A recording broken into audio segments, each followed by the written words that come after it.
are those of the participants and do not reflect the views of BronxNet or the program underwriters.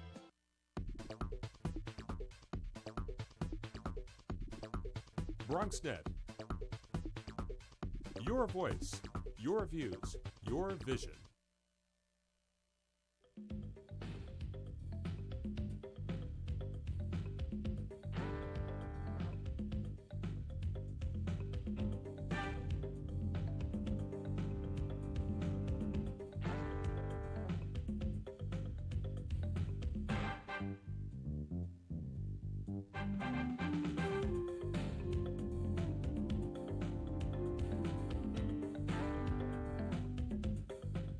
Good evening and welcome to Bronxtalk, the Bronx's flagship television talk show.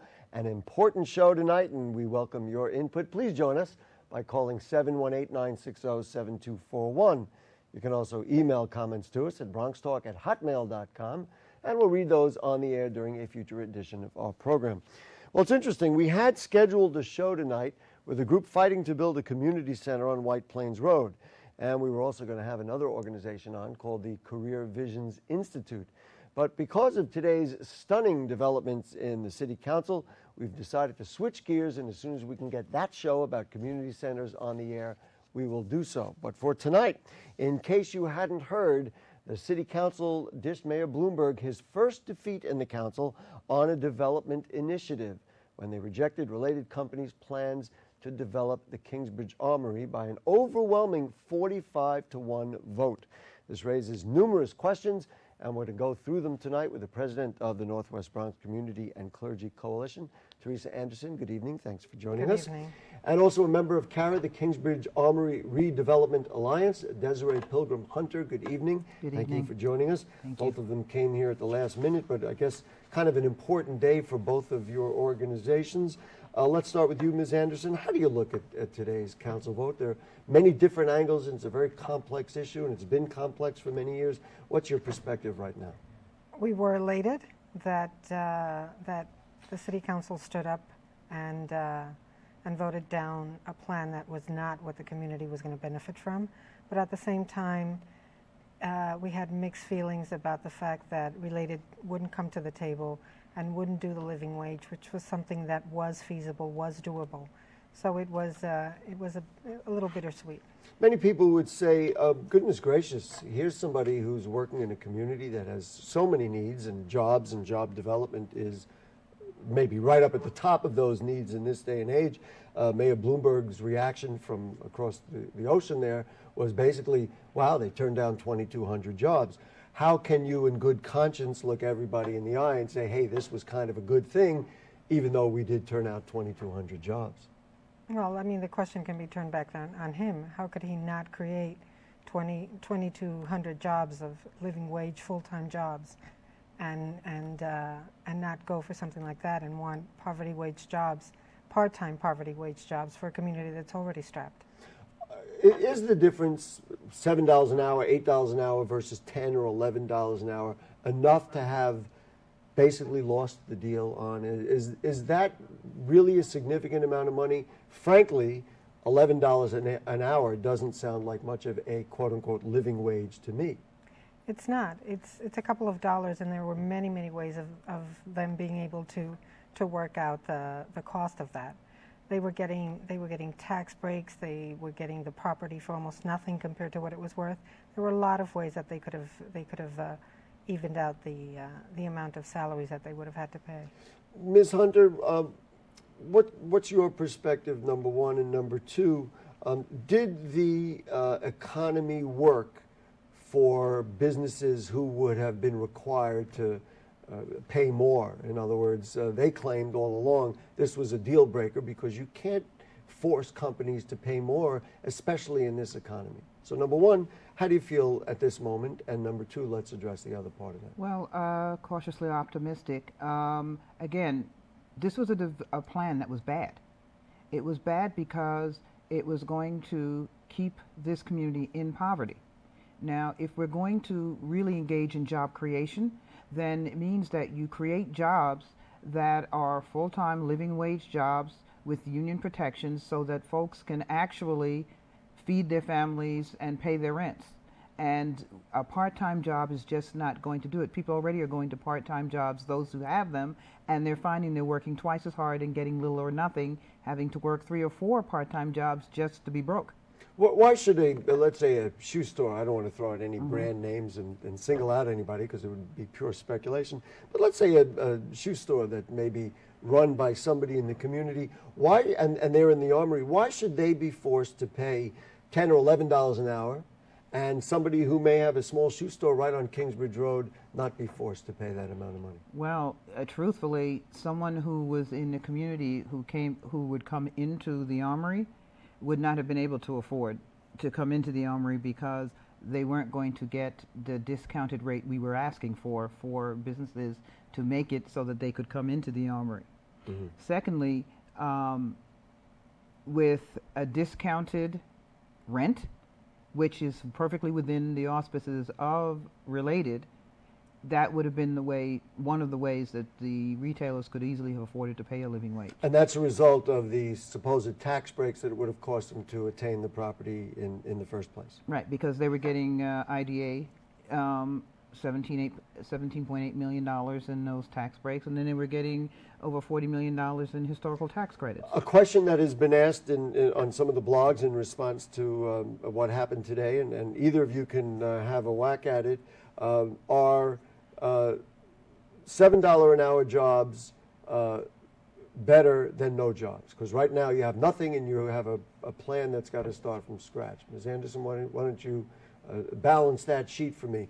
You're going to get $7 an hour jobs, or you're going to have nothing, which right now the Armory is still sitting there. Well, in our view, it's not really nothing. We're holding out for better. We're not accepting the poverty wage jobs. We're saying it's either give us a living wage so that our communities can actually step up and be better, or we're going to hold out until somebody comes in and can give us that. Do you believe there's a developer out there, and are you aware of other developers, maybe the size of Related or comparable ability to be able to make a plan that's actually going to work? Are they out there, or was this really your one-shot deal, and now ultimately you're going to be behind the 8 ball? Yeah, you want to address that? Sure. Yeah. Since you were involved in so many of the plans right. along the way. One of the things that was troubling in this whole fight was the fact of this thought that if only Related would be the only ones who would be able to do this development. And I believe that is not true. What happens is we had a vision for the Armory, which was the Armory Center, where there was commerce, but this was a place where people were going to come for education, for commerce, and for cultural activities, not just a mall. And so there are developers out there, there are other visions out there for the Armory, and what happened today will make space for others to come forward who may have a better way of doing this development, and we get the jobs and we get it done the way we want it. Was the plan that was laid out there, now looking in retrospect, was the plan that was laid out there really in opposition to your plan and it really didn't reflect what you were looking at, or was it kind of the plan that you wanted? In other words, you had worked for years, and we were just talking about how you had been on our daytime show a number of years ago talking about this very same issue. Was that plan in part of Related's vision, or was it totally a different plan? It's a totally different plan. I can actually quote that Jesse Mazur said to us. Jesse Mazur is the attorney for Related, right. And he said, listen, we build malls, that's what we do. And so for us, that's not the vision for the Armory. Ms. Anderson, you're involved with the political realities that are out there. How does that happen? That here's a group, a community group that had worked tirelessly and I think quite responsibly and intelligently to put together a plan. When it finally comes to a point where the plan is being offered, an RFP is issued, and then a developer is chosen, how is it that happens and it has nothing to do with the plan that they have suggested? I think that Related is used to getting their own way. They didn't expect how much power we were bringing to the table, how hard we were willing to work to get our message and our wants across to the legislators that we've elected into office, and other community groups in other parts of the city that were supporting us. But how, I guess the piece that I'm talking about, and maybe we just need to mention the mayor's name, is it Mayor Bloomberg's vision and Mayor Bloomberg's relationship with Related that decided this would be the plan? In other words, is that the missing piece here? In other words, to me, there's a disconnect. Community puts, and frankly, I was on some of the blogs talking about this the other night. The community works and works and works and puts together a vision and puts together a plan, and in a very responsible way, in a very thorough way, and yet when it's finally offered, that plan is approved and accepted, and it does not reflect that community's vision. Okay. Who's responsible for that? Well, what happens is a correction that has to be made. That the plan that we had was not the plan that was offered, and in fact, what the community's vision and what the community wanted was never reflected in the plan that was that went to the that came out at the end. And we have to look at the fact that in these negotiations, it was the mayor's office that was negotiating for Related. So we have to look at how is it that our mayor's office is actually negotiating for the developer. One final question, and it's an important one, and then we're going to go to the telephones. A lot of folks want to weigh in. You're back to square one, especially now with this particular mayor. How are you going to get a new RFP, and how are you going to get the city motivated, because it is city property after all, to come back to the table, work with you, work with the borough president, who we certainly should give some acknowledgement to because he was very important in this process, and get a new RFP and get a new plan developed within a reasonable amount of time so that it doesn't end up being in our grandchildren's. Actually, the purview. feedback we've gotten today from the different people involved, from the politicians and the different groups, is that they actually see this as a second chance, a second opportunity to really do this the way we had wanted to do it the first time. Because we got it to the point where it was like we do a sand on the line, says you have to meet us here.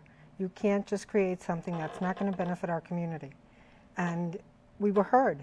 And today was proof that we were heard. And heard in a large way. I mean, it went 45-1. It wasn't like it was a split vote in any way, shape, or form. I guess what that does is it lays the question that I had asked about, $7 an hour jobs to no jobs, or $7 an hour jobs, or better jobs, but wait some amount of time.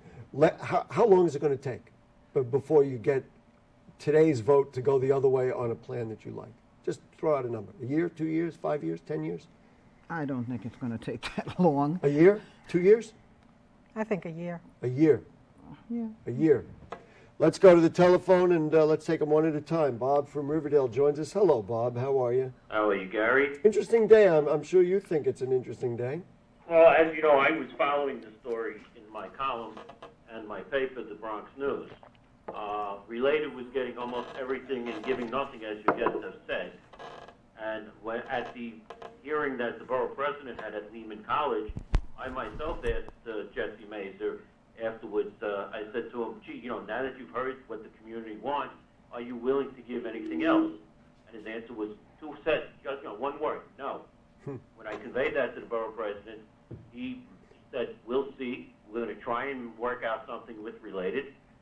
Otherwise, we just won't take it. And obviously, the borough president has won out. He's gotten a great victory today because Related came to the table with no real proposal, no tenants, no But traffic. Bob, again, many people are going to ask the question, he won a victory, and yet he told his constituents that he's putting 2,200 jobs on hold. I mean, that's what's going to come up. It's going to come up in a number of the newspapers. I think Cranes has been very strong on the other side of the coin. So that's the question.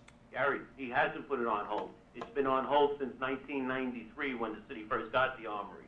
And one thing that the borough president must do, though, is he must try to come up with a viable plan for the Armory that'll be profitable and good for the community, and that's it, Gary. Okay, you didn't have any questions, you just wanted to make that point. No, that's it. Thank you very much. Let's go to Lou from Bedford Park. Hello, Lou, how are you? Hello, this is Lou from Boogie Downer, actually. Oh, okay. I've been Wait, before you even start. Lou, let's just... thoroughly, and I must... Lou, hang on. I'd like to ask the ladies on your show a couple questions. One is, what exactly is Cara and the city council delegation celebrating? Like, what's the big victory here? Is the victory against employment? Okay. Is the victory against getting something done at the Armory, or like what's the real triumphant victory here? Good. Lou, we were going to ask that question. I did want to just mention, I wanted to say a nice thing about your blog, and it's boogiedowner.blogspot.com, and it's a wonderful forum for ideas, and I hope all of our viewers will make it a regular stop on their little computer jaunt every single day. So I wanted to say that before we went even further, okay? Thank you for your kind words. No problem. Okay, so the question is, what's the big celebration today? Is it the celebration over a loss of jobs? So you represent Carol. We'll let you answer that. It's unfortunate that it's characterized that way, but we are not celebrating the loss of jobs. What we are celebrating is the victory of the people in the Bronx saying that we want living wage jobs, that we are entitled to $10 an hour is not asking a lot. And given that this development would not have even opened for another 3 years, $10 is really nothing. Mm-hmm. So that's what we are Lou, let me ask you this. Let's just say, and their estimates are correct or even off by a year. Let's say it takes 2 years to build, but in those 2 years, a process is established where higher wages can be required. Would you say then that's a gain or a loss for the Bronx in terms of what happened today? Well, I think that if we could have gotten the jobs and that if we could have gotten the living wage and we could have gotten everything, that would be great. But the fact of the matter is that the Armory is still vacant today, that there are no jobs created, that there are 2,200 people who might have been employed who are not employed. And I don't understand the math really in terms of how not creating any job, not creating one job, lifts anybody out of poverty. Well, what if those jobs? Giving people jobs. What if those jobs are created in 2 years? I mean, I guess that would be acceptable, but if you look at the track record, certainly if you look at Jordan Moss's, retrospective on Bronx News Network, mm-hmm. it seems like it's pretty hard to close a deal here, right? That's a very good point. Armory's been vacant for quite a while, and it seems like this was the closest we had to a deal, and it's another failed chance to get the deal done. Lou, I don't have very much confidence that anything will get built in the Armory. Got it. Let me throw. Thank you very much, Lou. Let me throw something in there, and that is that along with this, the entire deal is scrapped, and that includes the tax breaks for the next developer. You really have to start from scratch. Is it realistic to think that you're going to be able to do that? Do you think we are? Or? I think that we've already set a bar, and I think that we're starting from scratch with no developer. But I think that we're not starting from scratch where we know what we still know what we want. We still have the relationships and the allies and the politicians that want to work with us. So we're not really starting from scratch. We're just saying, okay, this was not going to work for us. Let's find the alternative that will. It's an interesting point of view at this particular point in time, because it's been a long time since a community group, I said at the top of the show, it's the first time the mayor had lost a development vote in the city council. It's the first time in a long time that a community group has been able to assert itself to this level of the conversation. Mark from Pelham Parkway joins us. Hi, Mark. How are you? Hi, Gary. Ladies, I'm going to make a very definitive statement. I am proud of Ruben Diaz, Jr., and I'm proud of Joel Rivera, because they realized finally that we cannot take this anymore. Look at the fiasco that happened with the filtration plant, and look at the Gateway Mall. We have, the thing I can never understand about all these deals is Related is not the only developer on the planet, yet they're so locked in that they're getting state funding and city funding to build this, and they couldn't give $10 or $11 an hour as part of their agreement with all the money they get from us. We have finance. Mark, let me just add two things to that. One is something that they've already said. They said it was interesting that the mayor, in essence, was negotiating on behalf of Related, and so that would suggest that there's some a conflict of interest, maybe. Maybe. Yeah. The other thing is, let's be clear, it wasn't Related to giving the $10 or $11 an hour. It was the people who were hiring people in the stores. But the point is that they didn't like the idea. And Gary, I got to tell you something. $7 in this day is almost like not working. Well, $10 is only a little bit more than that. Even $10 an hour. Gary, when was the last time you made $10 an hour? I can tell you the last time I made $10 an hour was 30 years ago. Well, I did small town radio for a long time, so you don't have to. Yeah, but you took a lot of personal appearances. Yeah. But the point being, Gary, I wish. $10 is not a lot when you and I and the taxpayers of this city Mark, are financing their building. Do you have a question, or that was your statement? That was it? No, well, the question is, I don't think, well, it's not even a question. I don't think they're going to have trouble finding a developer who will come in with a vision not related to the mayor's vision. Not related. Interesting point of view. Thank you, Mark. Leonard from Riverdale joins us. Hello, Leonard. How are you? Do we have Leonard? Related before. Wait. Say that again. I said I've had some contacts with Related before in other activities through the Development Corporation, and they're a difficult company to work with. The question is, however, this is a tremendously large development. Are there other development companies who would be willing to undertake it under the provisions that's set forth by the community? Thank you. Great question. And I guess we answered it earlier. You believe Right. there are. Yeah. Let me add something to that. One of the visions, and actually our Boogie Downer friend mentioned Jordan Moss's piece, which is really an excellent historical piece today on the Bronx News Network, talked about the original vision, and I recall it distinctly, about schools. And we had probably we had that conversation Yes. when you were on our show many years ago. Are you and Kara ready to introduce the notion of putting schools there and insisting that that be part of this?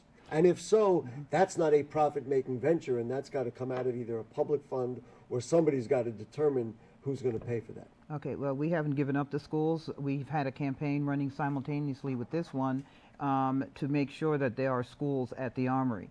And we had even had, as part of this particular development, a scenario where, like Casita Maria, that the YMCA was very much interested in building there, and that we would have two schools that would have anchored the YMCA outside on the 195th Street side of this Armory. So we are never going to give up the schools. 13 years ago, this campaign started with the schools wanting to build to relieve overcrowding. Mm-hmm.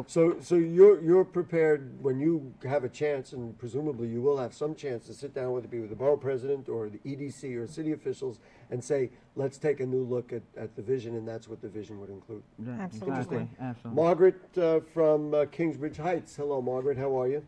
Hi, Gary. How are you? Hi, Desiree. Hi, Teresa. Hi. Yep. Hi. How are you? Good.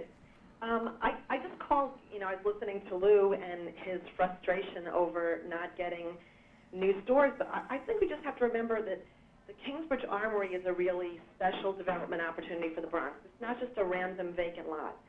It's an extremely large building. It's a historic building, and it's an irreplaceable resource that we originally intended, as Desiree just said, as schools, as recreational space, as a movie theater, as a number of things that weren't in this plan. This is just a great big mall, and I think if Related wants to build a great big mall and have some more stores, they can use any vacant lot they can find. Mm-hmm. If we're going to give them this irreplaceable building and $60 to $70 million in tax benefits, that it should be used to respond to some real community needs. Okay. And this project wasn't it. I'm really proud of the borough president.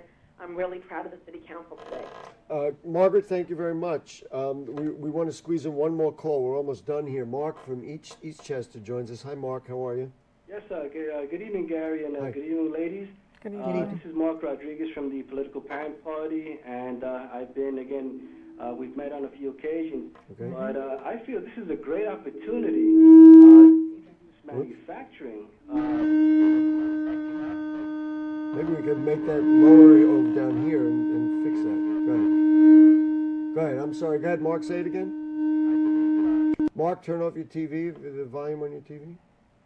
I don't know if we're getting him. I think we're... Yeah. All right. So one of the questions I have, what's the long-term effect? Is there a long-term effect of today's decision on other projects? Do you feel like this, people have talked about it being a landmark decision. Some of the city council members, when they voted, said this was a moment of history. What's historical about it? What are the long-term implications? They'll never be able to say it hasn't been done, that they've turned it down. Mm-hmm. And This is a call to arms to everyone in every borough to say, look, we are going to decide as community residents, we want to partner with developers, and today was a definitive stand at saying, everyone, we did it, everyone can do this, and it's time for us to decide for ourselves our own destiny and how our communities are going to go to work. And I also wanted to point out that very shortly the IDA reform is going to come through, and while Related was fighting us about $10 an hour, they very well will be looking at paying about $19 For certain jobs. for certain 19 an jobs. hour. Yeah. So we've been very much reasonable, and so this is not so far outside. You know what's interesting? The living wage issue got the greatest publicity, and it's what we've really been talking about. But there really was an environmental issue, and technically that is what the Land Use Committee voted on today, because they're technically not allowed to vote on wage Right. issues and things like that. Is there an implication for environmental impact statements and other documents like this in the future based on what happened today? Yes, as the president of Fordham Hill, one of the things that was very important to my 4,000 residents was the modeling, traffic modeling study that was done and commissioned in cooperation with the RWDSU and with the Retail Wholesale Department Store Union and Morton Sloan. One of the things that we discovered was Gotta be real quick. Go ahead. 10,000 more truck trips in Than and they out had of identified. Right. Well, And- maybe this is a statement that, Right. that they got to be truthful in these documents. Right. Absolutely. Thank you so much for joining us. Jane has been putting up the contact information for your organizations. Okay. Congratulations to the degree you deserve. Congratulations. Thank you. And I guess there's a lot of hard work ahead for the Borough of the Bronx. Absolutely. Folks, if you have further comments or questions on anything you heard on tonight's show or anything going on in the Bronx, then email them to us at bronxtalk@hotmail.com, and we'll read those on the air during a future program. Don't forget, you can see archives of Bronx Talk at blip.tv and search for Bronx Talk. Also, the most recent shows are on the web at bronxnet.org. Just click the Bronx Talk icon. Now, next Monday, we'll talk about the State Senate with Bronx State Senator Jose M. Serrano. And then the week after, it's back to Armory Talk and other local issues with the councilman-elect in the 14th Council District, Fernando Cabrera, will be with us just before he takes office. Monday nights at 9, we're here for Bronx Talk for the last 15 years, the Bronx's flagship TV talk show on BronxNet's Cablevision's Channel 67 and Verizon Fios 33. Good night. Oh.